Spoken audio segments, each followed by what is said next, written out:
A first-class cabin, 35,000 feet in the air, becomes the stage for an unforgivable act. A senior flight attendant, driven by a hidden bitterness and simmering prejudice, unleashes her fury on a pregnant passenger over a simple request for a bottle of water. The sharp, ugly crack of a slap echoes through the stunned silence, a sound that signals the end of a career and the beginning of a nightmare. But this was no ordinary passenger, and this was no ordinary flight. The attendant had just made the single greatest mistake of her life, a mistake that would not only cost her a job, but dismantle her entire world. She had absolutely no idea the woman she just assaulted was married to the one man who could ground her forever, the billionaire owner of the airline itself. Stay tuned as we unravel this shocking story of arrogance, consequence, and devastating karma. The cabin of Sterling Air Flight C-710 from New York's JFK to London Heathrow was a symphony of hushed luxury. Bathed in the soft, ambient glow of recessed lighting, the celestial first-class suite was an oasis of tranquility. The scent of lavender and chamomile, subtly diffused through the ventilation system, mingled with the faint aroma of expensive leather and polished wood. Passengers, a curated collection of society's elite, were cocooned in their private pods, separated by high walls that promised discretion and peace. For Dr. Anya Williams, 6 months pregnant and traveling alone, this cocoon was a welcome reprieve. The past week had been a whirlwind of medical conferences in New York, and the 8-hour flight was her chance to rest before her husband, Nathaniel, joined her in London for a much-needed vacation. Ania settled into Suite 3A, her hand resting protectively on the gentle swell of her stomach. She was a woman of quiet elegance and profound intellect, a renowned pediatric cardiologist whose gentle hands had mended the tiniest of hearts. Her demeanor was calm, her voice soft, and her presence unassuming. Dressed in comfortable but chic maternity loungewear, she looked like any other affluent traveler, giving no hint that her husband, Nathaniel Sterling, was the very man who had recently acquired Sterling Air in a landmark multi-billion-dollar deal, transforming it from a legacy carrier into a paragon of modern luxury travel. It was a fact she never volunteered. She valued her privacy and preferred to be known for her own considerable achievements. The flight attendant assigned to her section was a woman named Brenda Jenkins. Brenda was in her late 40s with a face that seemed permanently etched with a faint look of disapproval. Her blonde hair was pulled back into a severe, immaculate bun, and her uniform was pressed to a military crispness. She had been with the airline for over 25 years, long before it bore the Sterling name. She considered herself part of the old guard, a gatekeeper of a standard she felt was slipping away with every new modernizing initiative Nathaniel Sterling introduced. To Brenda, the new owner was a tech billionaire who knew nothing of aviation, and the new clientele he attracted were just new money, lacking the quiet decorum of the old days. Brenda moved through the cabin with a practiced, almost robotic efficiency, her smile a thin, brittle veneer that didn't quite reach her cold, calculating eyes. When she first approached Ania's suite, her initial assessment was swift and dismissive. She saw a young black woman, pregnant, and flying alone in the most expensive seat on the plane. In Brenda's jaded and prejudiced worldview, the pieces didn't add up correctly.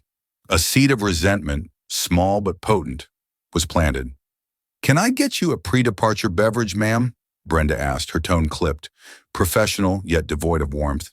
"Just a bottle of still water, please, and perhaps an extra pillow for my back, if it's not too much trouble," Ania replied with a gentle smile. Brenda's own smile tightened almost imperceptibly. "Of course," she said, before turning away without another word. She returned moments later, placing the water on the console with a quiet clink and handing over the pillow as if it were a mild inconvenience. There was no, "Here you are," no, "Let me know if you need anything else." Just the service and a swift departure. Ania noticed the chill, but dismissed it as the flight attendant simply being busy. She was tired and wanted only to rest. She made herself comfortable, placing the pillow behind her lower back and sipping her water as the aircraft began its majestic pushback from the gate. As the plane climbed to its cruising altitude, the lead flight attendant, a warm and professional man named Robert, came by to personally welcome each passenger. His interaction with Ania was a stark contrast to Brenda's. He was engaging, congratulated her on her pregnancy, and assured her that the entire crew was at her disposal. "Dr. Williams, it's a pleasure to have you with us. Please do not hesitate for a moment. Anything you need, you just press the call button," he said with genuine sincerity. Ania thanked him, feeling reassured. Her initial unease about Brenda began to fade. Perhaps she had just caught her at a bad moment. An hour into the flight, after the meal service had been completed, Ania began to feel a familiar thirst, a common side effect of her pregnancy. She had already finished her bottle of water. She saw Brenda moving through the galley and tried to catch her eye. But Brenda seemed to be actively avoiding her gaze. Ania waited patiently for a few minutes, but the thirst was becoming a nagging discomfort. Finally, she pressed the call button. The light above her suite illuminated, a soft chime echoing faintly in the quiet cabin. 1 minute passed, then 2, then 5. Ania could see Brenda in the galley, wiping down a counter, seemingly in no hurry. She was deliberately ignoring the call. Ania, a doctor accustomed to urgent situations and clear communication, found this behavior puzzling and unprofessional, but she resolved to remain patient. She pressed the button again. This time Brenda emerged from the galley, her face a mask of irritation. She walked slowly, her footsteps heavy on the plush carpet, as if each step towards Suite 3A was a monumental effort. "Yes?" Brenda said, stopping at the entrance to the suite. The single word hung in the air, laden with accusation, as if Ania had committed a grave offense. Ania maintained her calm, her voice even and polite. "I'm so sorry to bother you. Could I please have another bottle of water?" Brenda stared at her for a long moment, her eyes flicking from Ania's face to her pregnant belly and back again. "The one I gave you wasn't enough?" The question was so stunningly rude that Ania was momentarily speechless. "Well, no, I'm pregnant, and I need to stay very hydrated. I've finished it," she explained simply, holding up the empty bottle as if to offer proof. Brenda let out a sigh, a theatrical exhalation of pure annoyance. "We have a limited supply for the flight. I can bring you a glass from the galley tap if you'd like." The suggestion was absurd. In a first-class cabin that cost upwards of $10,000 a ticket, where vintage champagne flowed freely, the idea of rationing bottled water was ludicrous. It was a clear and deliberate slight. "A bottle would be preferable, if possible," Ania said, her politeness unwavering, though a flicker of unease was now dancing in her heart. This was more than just poor service. It felt personal. "I'll see what I can do," Brenda snipped, before turning on her heel and marching back to the galley. She didn't return. The minutes ticked by, stretching into an uncomfortable silence. Ania watched as Brenda served champagne to the man in Suite 2B and chatted amiably with the couple across the aisle. She was being singled out, isolated in a gilded cage at 35,000 feet, and the storm was just beginning to gather. 15 minutes had passed since Ania's request. It was a small eternity in the insulated world of a first-class cabin, where needs were typically anticipated before they were even voiced. The deliberate neglect was a clear message, a power play designed to make her feel insignificant. Ania's patience, while considerable, was beginning to fray, not with anger, but with a growing sense of disbelief. She was a woman who navigated life-and-death situations with grace and precision. Being treated with such petty contempt over a bottle of water was deeply unsettling. She considered pressing the call button a third time, but decided against it. She didn't want to escalate the situation or make a scene. Instead, she carefully unbuckled her seatbelt, her movements slow and deliberate as she accommodated her baby bump, and decided to walk to the galley herself. She just wanted some water. As she stepped into the aisle, the man from Suite 2B, a distinguished-looking gentleman with silver hair named Mr. Harrison, gave her a sympathetic glance. He had clearly overheard the previous exchange and witnessed the subsequent neglect. He offered her a small, encouraging nod. Ania approached the galley, where Brenda was meticulously arranging wine glasses, her back to the cabin. Robert, the lead flight attendant, was at the other end, preparing a tray. "Excuse me," Ania said softly, not wanting to startle her. Brenda froze for a second before turning around slowly. Her expression soured as soon as she saw who it was. "Is there a problem?" she asked, her voice laced with an icy challenge. I was just hoping to get that bottle of water, Ania said, keeping her tone light and non-confrontational. I told you, I'm busy. I will get to it when I can. Passengers are not permitted to be in the galley area during service. Brenda snapped, her voice rising in volume, drawing Robert's attention. Brenda, is everything all right? Robert asked, moving closer.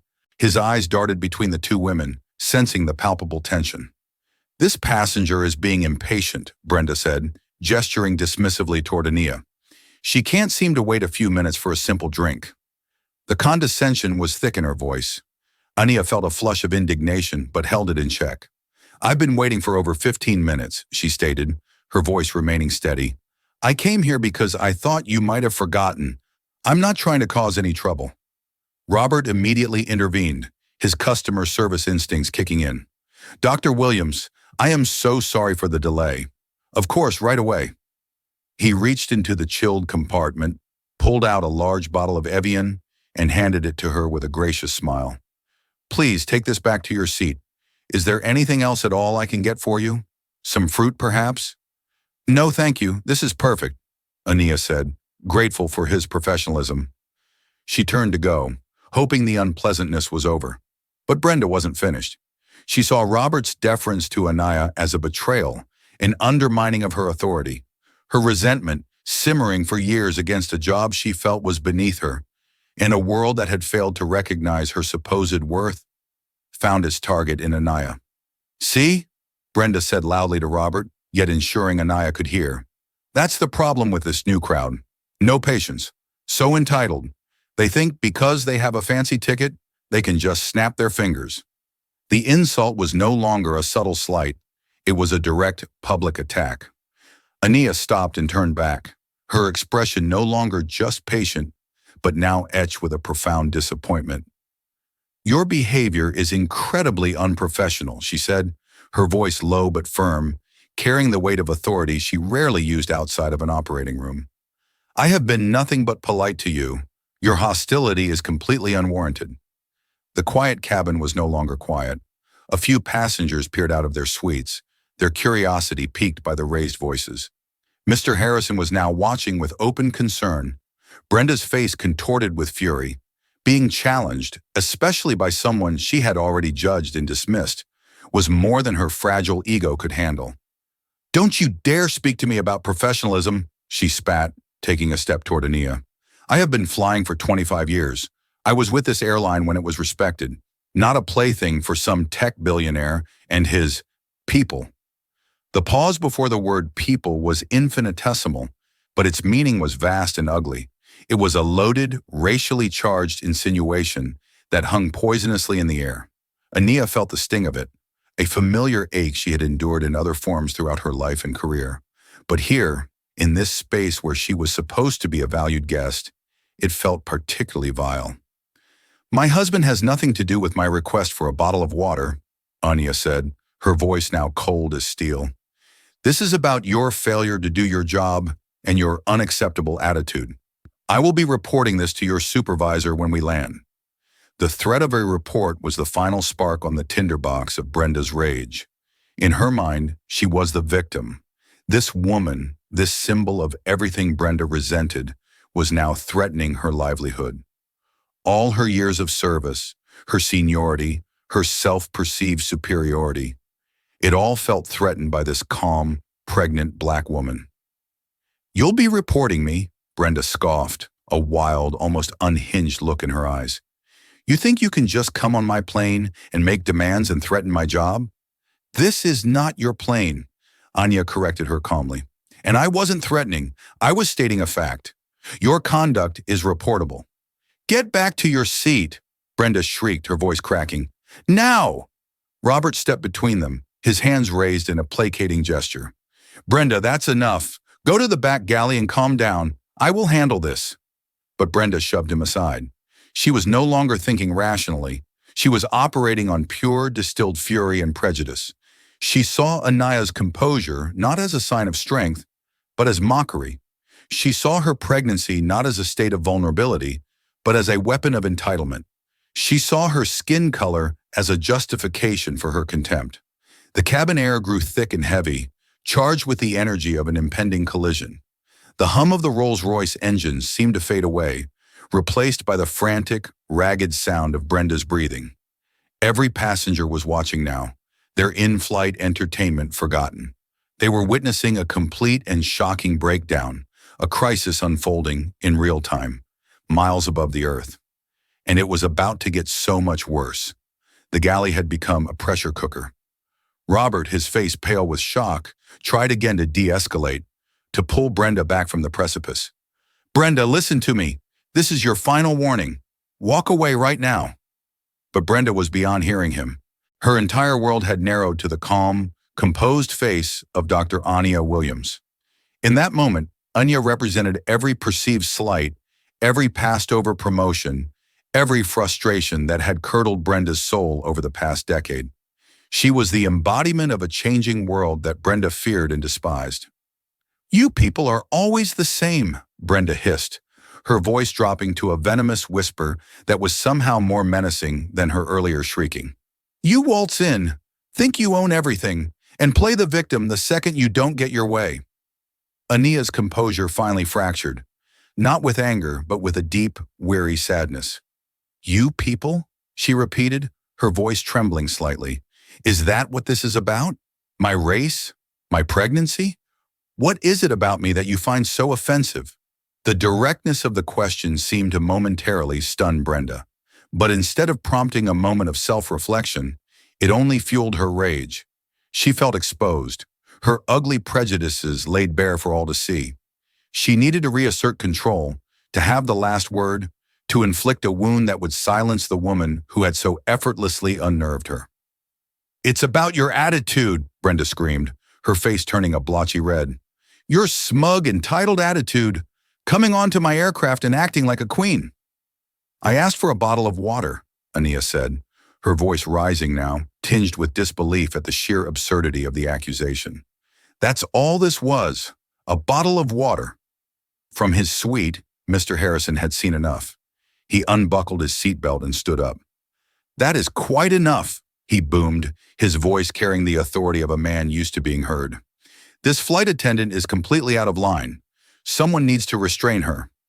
As he spoke, another passenger, a young man in the row behind Anaya, quietly lifted his phone, his thumb hovering over the record button. He had a feeling this was a moment the world needed to see. Brenda saw Mr. Harrison stand, and it was the final trigger. She felt cornered, ganged up on. In her warped perception, she was the one being assaulted. She turned her full fury back to Anya, who was still standing by the galley entrance, her hand instinctively cradling her belly. "Don't you dare stand there and look at me like that," Brenda snarled, taking a final decisive step forward, closing the small space between them. "I am in charge here." Anya stood her ground. She would not be intimidated. "You are in charge of nothing but your own disgraceful behavior," she said, her voice clear and resolute. And that was it. The line was crossed. In a motion that was both shockingly fast and yet seemed to unfold in horrifying slow motion, Brenda raised her right hand. The air crackled. The collective gasp of the nearby passengers was sucked from the cabin. Robert lunged forward, a desperate "no!" catching in his throat. Brenda swung, her open palm connected with Anaya's cheek with a sickening, sharp crack that echoed through the stunned silence of the first-class cabin. The force of the slap snapped Anaya's head to the side. A searing, white-hot pain exploded across her face. For a moment, there was no sound at all, save for the ceaseless drone of the engines, a sound that suddenly felt distant and muted.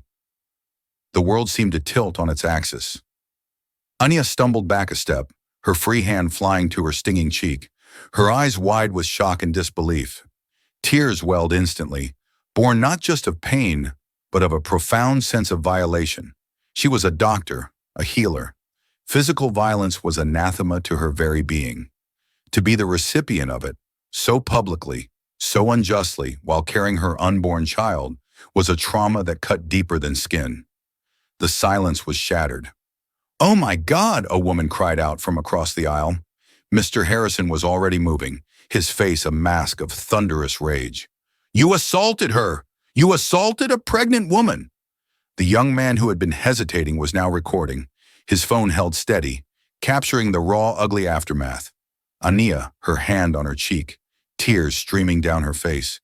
Brenda panting slightly, her hand still raised, a look of dawning horror beginning to replace the rage in her eyes as the reality of her actions began to sink in. Robert finally reached Brenda, grabbing her by the arms and physically pulling her away. "That's it, you're done! You're done, Brenda!" he yelled, his voice shaking with a mixture of fury and fear for the airline, for his job, for the passenger he was sworn to protect. He half-dragged, half-shoved the now limp Brenda toward the rear of the plane, away from the scene of her catastrophic crime. Ania leaned against the wall of the suite, her legs feeling weak. The physical pain in her cheek was already subsiding, replaced by a cold, dreadful ache in her heart. The slap was more than just an act of violence.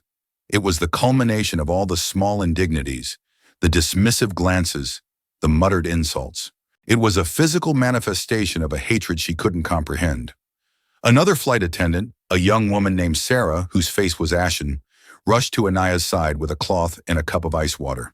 "Dr. Williams, are you okay? Please sit down. Let me help you." Ania allowed herself to be guided back to her suite, sinking into the soft leather of the seat.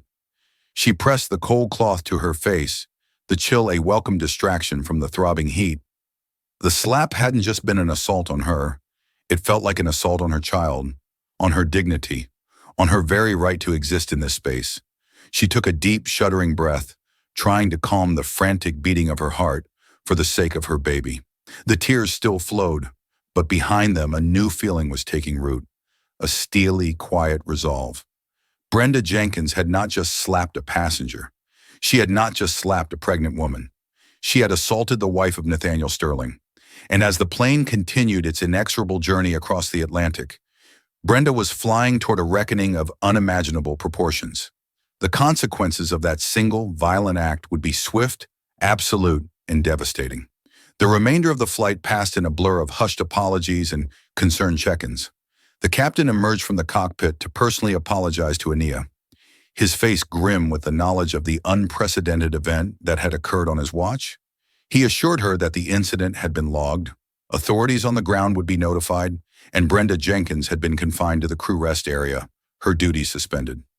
Mr. Harrison and several other passengers provided their contact information to Robert, volunteering to act as witnesses.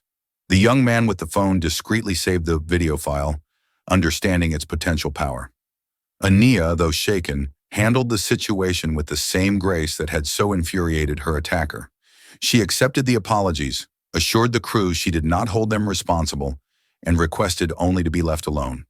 The red mark on her cheek had begun to fade to a dull, angry blush, but the internal wound remained.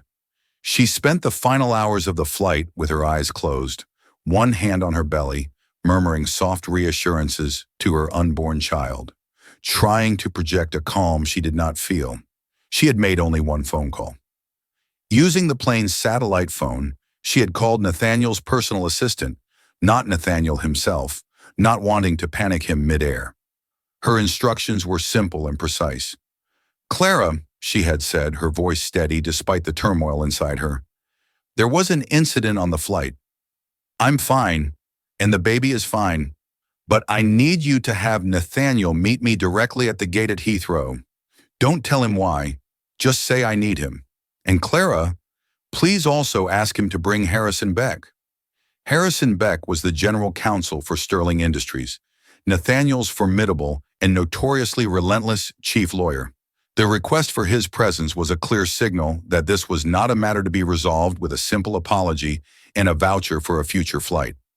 As Flight SA-710 began its final descent into London, a palpable sense of dread filled the cabin crew. They knew this wasn't just another difficult passenger situation. An assault, especially in first class, was a major incident. But an assault on a pregnant woman was a full-blown corporate crisis. None of them, not even the captain, knew Ania's connection to the airline's owner. They were simply preparing for a standard, albeit severe protocol: airport police, witness statements, and the immediate termination of Brenda Jenkins. They had no idea they were flying into the epicenter of a hurricane. The moment the plane docked at the gate at Terminal 3, The seatbelt sign pinged off. But before any passenger could stand, the captain's voice came over the intercom, firm and authoritative. Ladies and gentlemen, we ask that you please remain in your seats. We need to allow some officials to board the aircraft first. We appreciate your patience. Ania looked out her window and saw it. A black executive car sat on the tarmac, right beside the jet bridge, a privilege afforded to almost no one.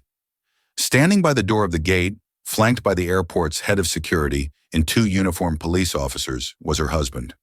Nathaniel Sterling was a man who commanded attention without demanding it. Tall and powerfully built, he possessed an intense, focused energy that hinted at the brilliant, restless mind that had built a tech empire from the ground up. He was dressed in a perfectly tailored dark suit, but his tie was slightly loosened, and his handsome face was etched with concern. He knew something was wrong. His eyes scanned the windows of the aircraft, searching for her. The jet bridge door opened, and Robert, the lead flight attendant, was met by the grim-faced delegation. "I'm Captain Michaels," the pilot said, stepping out to greet them. "I understand you're here for the passenger in Suite 3A. The head of security nodded. "And the employee involved. But first, Mr. Sterling would like to see his wife." The penny dropped. Robert's eyes widened, a wave of dawning comprehension and sheer terror on behalf of his colleague washing over him. Mr. Sterling, his wife. He looked back into the cabin at the calm, dignified Dr. Anya Williams and suddenly understood everything. The quiet elegance, the lack of pretense, the steely resolve. He wasn't just looking at a wronged passenger. He was looking at the queen of the castle. Nathaniel strode onto the plane, his long legs eating up the length of the aisle. His worried eyes found Anaya's, and the concern melted into raw, unadulterated fury as he saw the faint but undeniable discoloration on her cheek. He rushed to her suite, dropping to one knee beside her seat, his large, gentle hands cupping her face. "Anaya! My God, what happened? Are you hurt? The baby?" His voice was a low, dangerous rumble. "We're okay, Nate. We're okay," she whispered, leaning into his touch, the relief of his presence finally allowing her to exhale the tension she'd been holding for hours. But something terrible happened. At that moment, two police officers, accompanied by the captain and the airport security chief, marched down the aisle. At the same time, from the rear of the plane, Brenda Jenkins was escorted forward by another crew member. Her face was tear-streaked and puffy. She had spent the last 2 hours locked in the crew quarters, vacillating between self-pity and righteous indignation, convincing herself that she was the one who had been wronged and that her seniority would protect her. She had concocted a story of an unruly, aggressive passenger and her own justifiable self-defense. She saw the cluster of officials at the front and assumed they were there to take her statement. Then she saw him, the man kneeling beside her victim. She recognized him instantly from the cover of business magazines and the company-wide video addresses she had always ignored. It was Nathaniel Sterling, the owner. Brenda's blood ran cold. The floor seemed to drop out from beneath her. Her carefully constructed narrative of victimhood dissolved into dust. She looked from Nathaniel Sterling's furious face to Anaya's tear-streaked one, her hand still resting on the cheek that Brenda had struck. And the connection, so impossible, so cataclysmic, seared itself into her brain. His wife. A choked, guttural sound escaped her lips. Her knees buckled, and she would have collapsed if the crew member hadn't been holding her arm. Her mind raced, a chaotic scramble of denial and terror. It couldn't be. It was a coincidence. A mistake. Nathaniel rose to his full height, turning to face Brenda. His eyes were not hot with rage, but cold with something far more terrifying. Absolute, chilling finality. He didn't raise his voice. He didn't need to. Every person on that plane, from the passengers to the police, leaned in to hear his quiet, lethal words. "You're Brenda Jenkins," he stated. It wasn't a question. He had already been briefed. Brenda could only nod, her mouth opening and closing like a fish. No sound coming out. "You have worked for this airline for 25 years, he continued, his voice dangerously soft. "And today, you chose to celebrate that anniversary by physically assaulting my pregnant wife, my wife, the mother of my child." He took a step closer. Brenda flinched as if he had struck her. Let me be perfectly clear, Nathaniel said, his voice cutting through the silence. Your employment with Sterling Air is terminated, effective immediately. Your benefits, your pension, your flight privileges, they are all gone. You will be escorted off this aircraft by the police, and you will be charged with assault. You will never work in this industry again. I will personally see to it. He then turned to the chief of in-flight services, who had just boarded. And you will ensure that her name is placed on the permanent no-fly list for this airline and every single one of our partner carriers. She will never set foot on a Sterling aircraft again, not even as a passenger. The pronouncement was delivered with the swift, merciless efficiency of a guillotine. It was not a negotiation. It was a verdict. It was the absolute end of Brenda Jenkins's world. Her career, her future, her identity, all erased in less than a minute. As the police officers stepped forward to take her into custody, Brenda finally found her voice, a pathetic, desperate wail. "No, please, I didn't know. I didn't know who she was." Ania, who had stood up beside Nathaniel, looked at the crumbling woman and spoke, her voice clear and strong, filled not with vengeance, but with a profound and sorrowful truth. It shouldn't have mattered who I was. The words hung in the air, a perfect and damning epitaph for Brenda's career. They were the ultimate truth. Her crime wasn't in slapping the owner's wife. It was in slapping a passenger, a pregnant woman, a human being. Her ignorance was not an excuse. It was an indictment of her character. As the police let a sobbing, hysterical Brenda Jenkins off the plane and into a life she could never have imagined, the passengers finally began to stir, their silence breaking into a wave of murmured disbelief. They had just witnessed a real-life drama of power, consequence, and a revelation so stunning it felt like a scene from a movie. But for Brenda Jenkins, this was no movie. This was the beginning of her real-life karma. The wheels of justice and public opinion turn at different speeds. But for Brenda Jenkins, they both began grinding her down with terrifying velocity. While she was being processed at the Heathrow Airport Police Station, fingerprinted, photographed, and formally charged with assault causing bodily harm, the digital world was already convicting her in the court of public opinion. The young man who had filmed the incident, a tech entrepreneur from San Francisco named Kevin, had wrestled with what to do. Upon landing, he saw Nathaniel Sterling board the plane and witnessed the immediate, decisive justice. He approached Ania and Nathaniel as they were preparing to disembark, a tall, composed man in a sharp suit, Harrison Beck, the lawyer, now by their side. "Mr. Sterling, Dr. Williams," Kevin said, his voice hesitant, "I am so deeply sorry for what you experienced. I recorded it. I have the whole thing on my phone. The slap and the horrible things she said before it. I want you to have it. You can use it however you see fit." Harrison Beck stepped forward, his expression sharp and focused. "Thank you, son. That is incredibly valuable. We will take a copy of that." But Nathaniel held up a hand. He looked at Kevin, then at Ania, who gave a slight, affirming nod. "Thank you," Nathaniel said to Kevin. "But this wasn't just an attack on my wife. It was an attack on decency. It happened in public, and the response should be public. You have our permission to release it. Let people see what happened on this flight. Let there be no doubt, no spin, no he said, she said. Just the truth." And so Kevin did. He posted the 45-second video to his Twitter account with a simple, factual caption. "On Sterling Air Flight SA-710, senior flight attendant Brenda Jenkins verbally abuses and then physically assaults a pregnant passenger, Dr. Ania Williams, after she repeatedly asked for a bottle of water." This was the result. He didn't mention who Ania's husband was. He didn't need to. The video was damning enough on its own. It started like a spark. Within an hour, it was a bonfire. By the time Brenda Jenkins was released on bail, the video had 1 million views. By morning, it was over 50 million and was the #1 trending topic worldwide. Slapgate, Sterling Air assault, and justice for Ania were trending globally. The footage was raw and undeniable.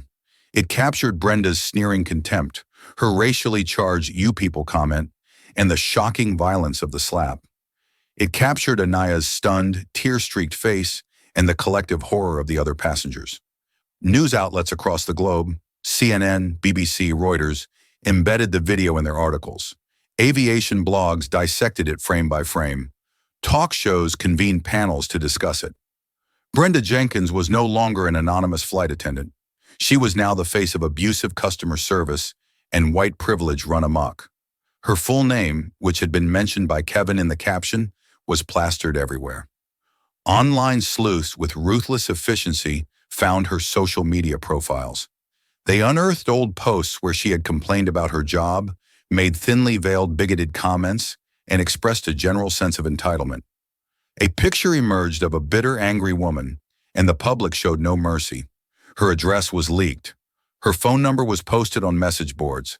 She was inundated with a torrent of digital hate, emails, texts, and social media comments filled with vitriol. She became a pariah overnight. Sterling Air, under the direct guidance of Nathaniel and his crisis management team, responded with unprecedented speed and transparency. Within hours of landing, they released an official statement. It was not the usual bland corporate apology. It was sharp, personal, and penned by Nathaniel himself. The events that transpired on Flight C-17 are a source of profound shame and regret for our airline. It began. The actions of former employee Brenda Jenkins were a horrific betrayal of our values, our duty of care, and basic human decency. Ms. Jenkins was terminated before she even stepped off the aircraft. We have offered our full cooperation to the London Metropolitan Police, and we will do everything in our power to support the prosecution against her. To Dr. Anaya Williams, we offer our deepest, most unreserved apology. No passenger should ever have to endure such treatment.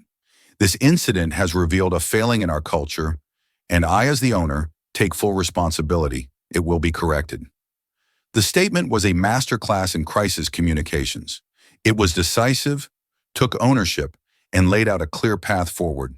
The public, for the most part, lauded the airline's swift response, contrasting it with other companies that often equivocated or tried to hide similar incidents. The focus of the public's rage remained squarely on Brenda. For Brenda, the world had become a prison. She couldn't leave her house without seeing news vans parked down the street. The grocery store she had frequented for years was now a gauntlet of whispered insults and hostile stares. Her friends, colleagues from the airline, stopped answering her calls, distancing themselves from her toxicity.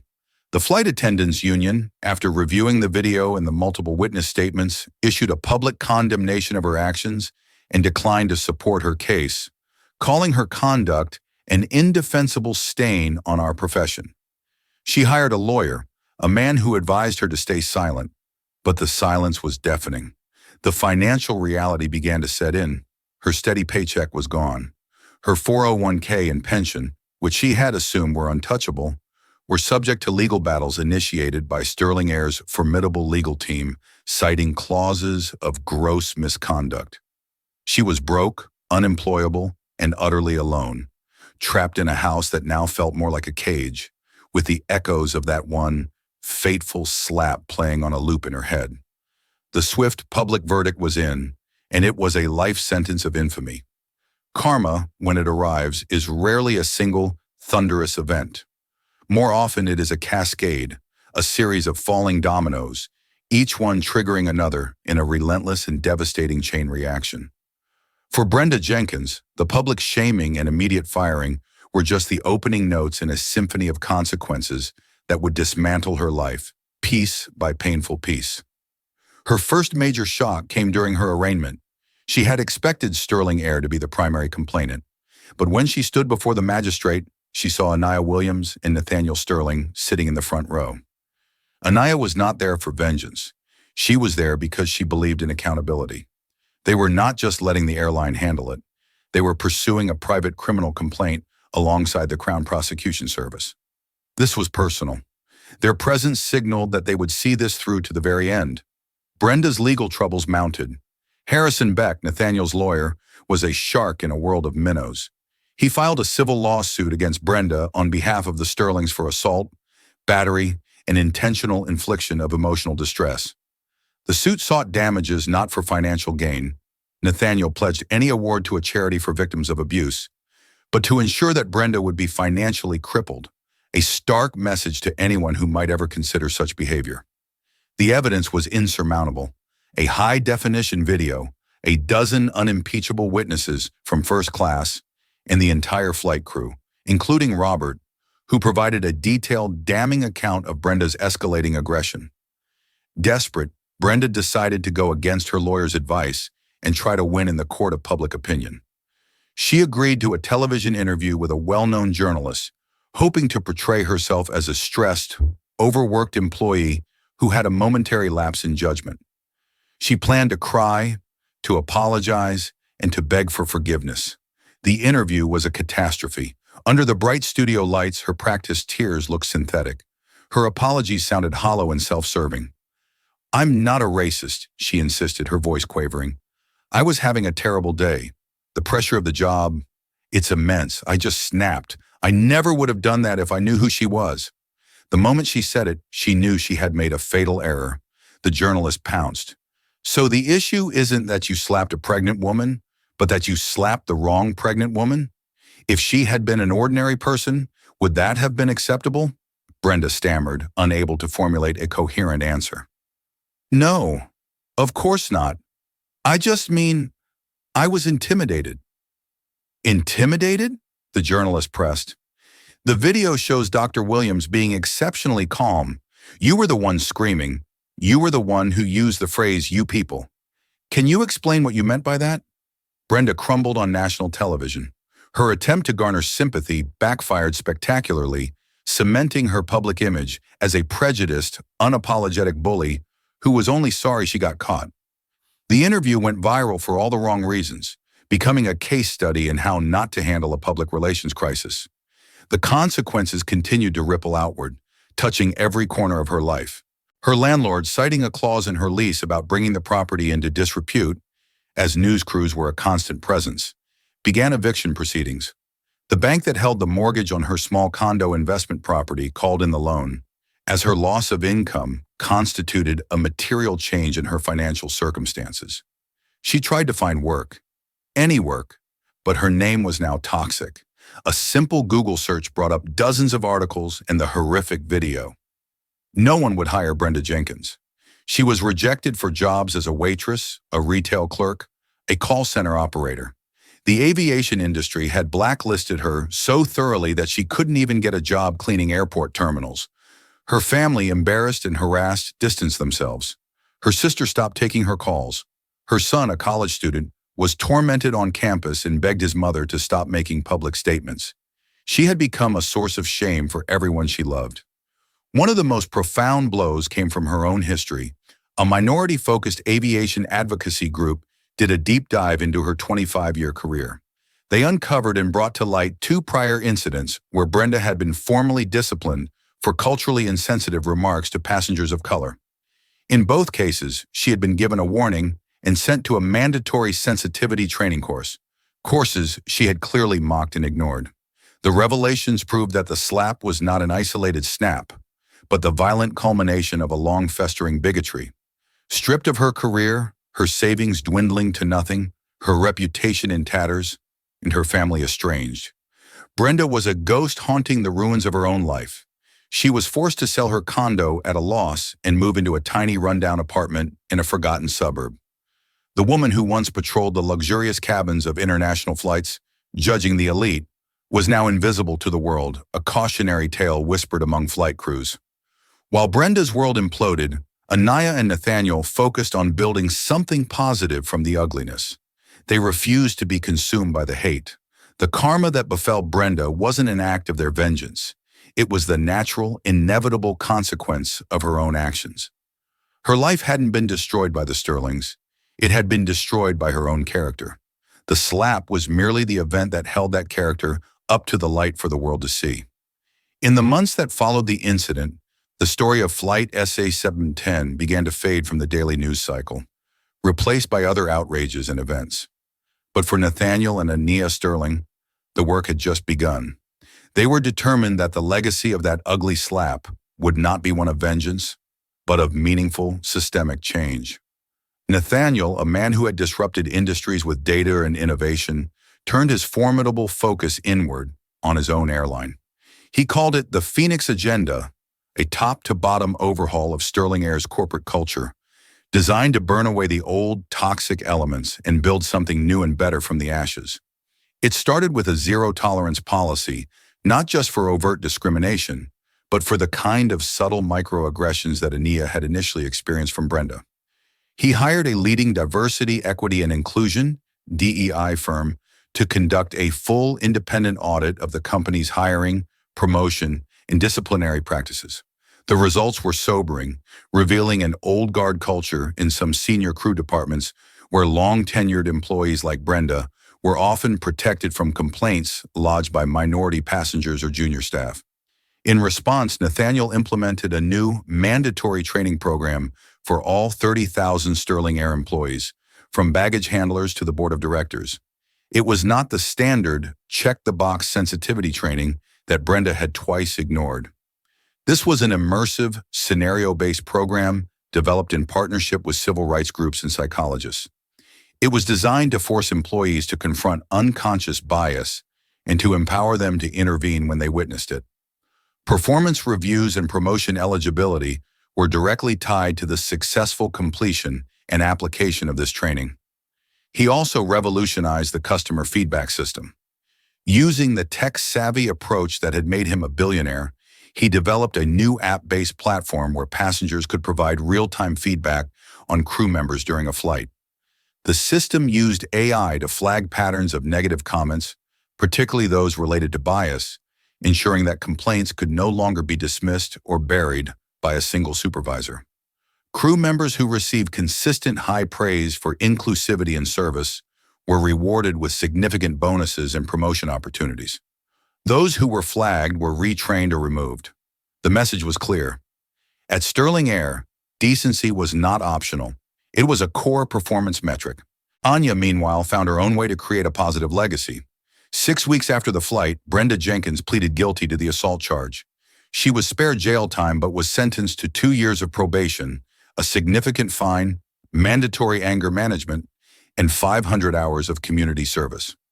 On the day of the sentencing, Anaya and Nathaniel announced the formation of the William Sterling Foundation for Travelers' Dignity. Funded with an initial endowment of $50 million from the couple, the foundation's mission was twofold: to provide legal and emotional support to individuals who had been victims of discrimination or abuse while traveling, and to fund research and innovation in creating more equitable and respectful travel experiences. They used the civil damages awarded from their lawsuit against Brenda as the foundation's very first donation. 3 months after the flight, in a quiet London hospital, Dr. Anya Williams gave birth to a healthy, beautiful baby boy they named Samuel. Holding him in her arms, looking into his innocent, trusting eyes, Ania felt a profound sense of peace. The ordeal had left a scar, but it had not broken her.